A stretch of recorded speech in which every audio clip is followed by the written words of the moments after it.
Melanjutkan pembahasan yang dari kemarin, yaitu kitab Tafsirul Jalalain. A'udzu billahi minasy syaithanir rajim. Bismillahirrahmanirrahim. Innal ladzina kafaru sawa'un 'alaihim a'andzartahum am lam tunzirhum la yu'minun. Innal ladzina kafaru, sesungguhnya orang-orang kafir. Orang-orang kafir. Siapa yang disebut orang-orang kafir? Yaitu orang yang tidak mengakui Tuhan Allah Subhanahu, tidak mau menyembah Tuhan Allah Subhanahu, tidak mau menyembah Allah, mau menyembah sesuatu makhluk. Bahkan sering saya sampaikan, banyak orang-orang India ini bukan hanya menyembah patung, menyembah hewan. Ada yang nyembah sapi disembah. Ada yang menyembah tikus. Tikus dianggap Tuhan. Ada yang menyembah monyet. Kalau monyet ini didetik Tuhan inkarnasi daripada Dewa Hanuman, katanya. Dewa makanya kalau ada monyet disembah dia. Ada kalau nyembah sapi itu sampai ya lihat, nah, kotorannya atau tai sapi itu diaduk sama air buat mandi. Bahkan kalau kencing juga kepalanya itu taruh di bawah itu. Kemaluannya itu biar kencingnya kena kepala itu. Tuhan kencing katanya. Mandi tai kencing, mandi tai itu Tuhan katanya. Masa ada Tuhan berak? Astagfirullah. Nyembah patung. Jadi Mekah itu dulu orang nyembah patung, dekat-dekat Ka'bah itu kan patung. Nah, patung Lanat, Hubal, Lata lan Usa, Lanat lan Hubal juga taruh di sana disembah, dibikin sendiri, disembah sendiri.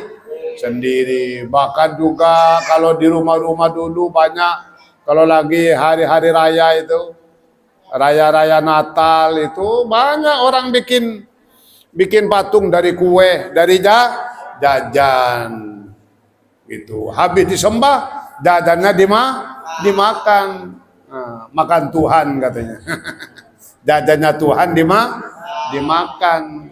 Bahkan lagi nyembah, anaknya nangis minta jajan, males keluar gitu. Hidung Tuhannya itu diambil itu. Hidung Tuhannya dikasih anaknya. Masya Allah. Lucu nggak kira-kira? Makanya yang namanya orang-orang kafir dikasih nasihat nggak dikasih nasihat, dikasih indah dikasih peringatan nggak dikasih peringatan. Nah, sawaun alaihim a'andartahum am lam tundirhum la yu'minun. Sawaun, sama saja atas orang-orang kafir, andar tahun dikasih nasihat nggak dikasih nasihat, dikasih indar dikasih peringatan nggak dikasih peringatan. Kalian itu jangan sampai menyembah Tuhan selain Tuhan Allah Subhanahu wa ta'ala. Jangan sembah itu patung, adalah makhluk, adalah sebuah mainan, jangan disembah. Sapi jangan disembah, tikus jangan disembah, itu adalah makhluk. Tapi mereka itu walaupun dikasih nasihat begitu, kata Allah sudah kasih tahu, a'andartahum sawaun alaihim andar, sama saja dikasih tahu nggak dikasih tahu, dikasih nasihat nggak dikasih nasihat, tetap tidak mau beriman, tidak mau percaya. La yu'minun, tetap tidak mau beriman. Harus sembah Allah. La ma'bud bihaqqin fil wujudi illallah. Tidak ada sesuatu yang berhak disembah kecuali Allah Subhanahu wa taala. Udah dikasih tahu begitu, tapi tetap mereka tidak mau percaya nasihat kiai, nasihat ustadz, nasihat para habib, nasihat dianggap angin lalu, tidak mau percaya. Tidak perlu. Kenapa? Karena hatinya sudah kafir. Sudahkah? Kafir. Bahkan yang menciptakan dirinya saja tidak mau diakui, tidak mau disembah. Kafir.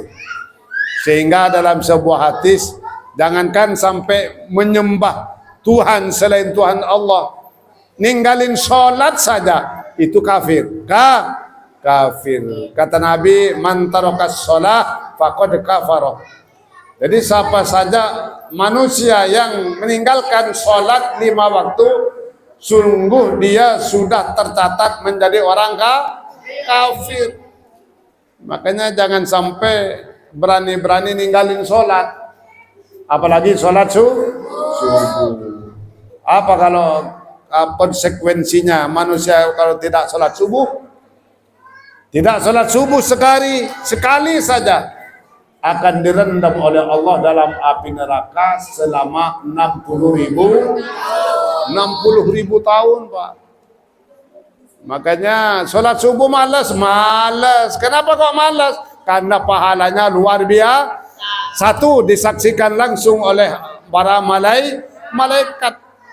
Duhur, asar, maghrib, isya nggak disaksikan sama malaikat, hanya dicatat.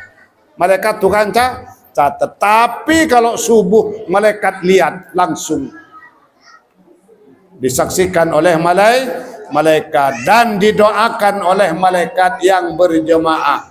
Yang berjemaah didoakan oleh malaikat di mana? Di masjid. 1.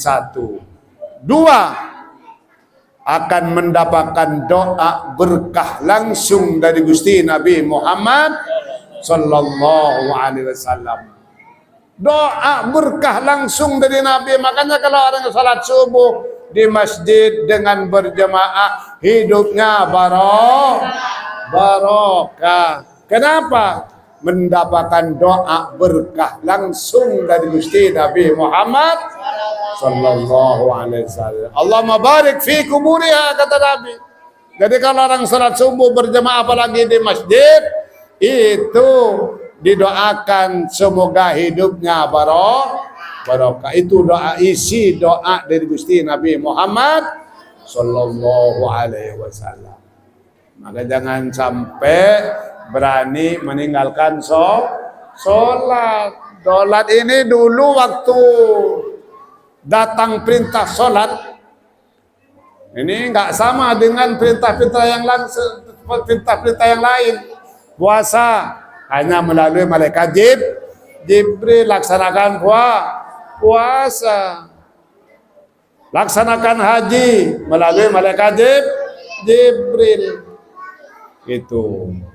Zakat melalui malaikat Jibril, bahwa kita diwajibkan untuk mengeluarkan zakat. Tapi kalau yang namanya sholat, karena Allah memerintahkan sholat, itu dipanggil, di Isra Mi'rajkan Gusti Nabi Muhammad sallallahu alaihi wasallam dari Masjid Mekah ke Masjid Aqsa, dari Masjid Aqsa naik ke langit yang ke-1, 2, 3, 4, 5, 6, 7, naik lagi sampai ke aras dan mustawa. Berapa sholat pertama yang diperintahkan oleh Allah? Yaitu 50 kali dalam sehari semalam. 50 kali, Pak. Jadi bukan 5 kali pertama sholat itu. Yang diperintahkan oleh Allah 50 kali. Turun Gusti Nabi Muhammad sallallahu alaihi wasallam ke langit yang ke-7, bertemu dengan malaikat Jibril di Sidratul Muntaha. Dari Sidratul Muntaha Rasulullah bertamasa dulu ke surga. Ternyata surga berdampingan dengan Sidratul Muntaha di langit yang ketujuh. Masya Allah. Itu namanya sorga ma'wa, berdampingan dengan Sidratul Muntaha di langit yang ketujuh. Diabadikan oleh Allah dalam Al-Quran. Ma kadzabal fuadu ma ra'a afatumarunahu ala ma yara wa laqad ra'ahu nazlatan ukhra inda sidratil muntaha indaha jannatul ma'wa.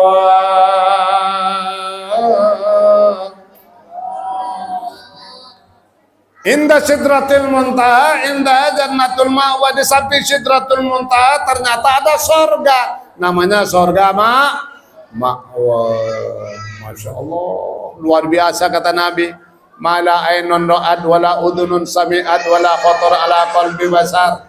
Sorga tidak pernah tergambar di akal pikiran manusia, tidak pernah terbesit di benak manusia, tidak pernah terpikir oleh manusia, tidak pernah ada bandingannya di dunia manapun.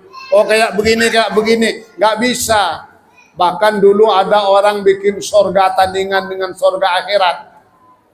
Sorga bikinan Allah ditandingkan dengan sorga dunia. Siapa yang bikin? Namanya Raja Sadat. Raja Sadat bin Kan'an bin Iram bin Sam bin Nuh. Nah, Kan'an Sadat ini seorang raja menguasai dunia, kaya luar biasa. Sehingga raja-raja di dunia ini jadi taklukannya Raja Sadat. Bikin sorga tandingan selama berapa? 300 tahun bikin sorga. Tapi nggak bisa nandingin dengan sorganya Allah, nggak bisa. Sadat ini konon saking berkuasanya, istrinya ada 1000. Istri Sadat 1000 Pak, Raja Sadat itu. Punya istri 1000, punya anak 4000. Jadi sekeluarga ada Sadat udah berapa itu? Istri 1000, anaknya 4000. Dan bikin sorga tandingan dibikin dari minyak ambar, minyak misik itu, terus di bawahnya dialirkan sungai-sungai. Nah, namun Sadat tidak bisa menikmati sorga tandingan itu waktu mau masuk pindahan. Nah, waktu pindahan istana itu, namanya istananya Istana Iram. Makanya diabadikan Iram ini oleh Allah dalam Al-Quran. Alam tara kaifa bi'ad Irama dhatil imad alladzi lam yukhlaq mithluha fil bilad. Masya Allah. Alam tara kaifa bi'ad. Coba bayangin seperti apa Allah memperlakukan yang namanya bi'at, kaum Ad, Iramadatil imad, Iram yang namanya punya istana Iram yang penuh dengan imad, bukan imad yang itu, imad yang membatal-batalkan nasab Nabi Habib itu, bukan. Imad ini tiangnya Iram yang penuh dengan tiang. Bahkan konon Sadat ini dengan tentara-tentaranya dan kaum-kaumnya Sadat itu tingginya 35 meter Pak. Tingginya 35 meter atau 60 diro atau 35 meter. Kalau itu meteran, kayak apa tingginya itu? Makanya bikin bangunan yang harus penuh dengan tiang, takut roboh. Nah, bangunannya terdiri dari emas, intan, dan berlian. Masya Allah. Tapi waktu pindahan dari istana lama ke istana baru yang namanya Iram, Sadat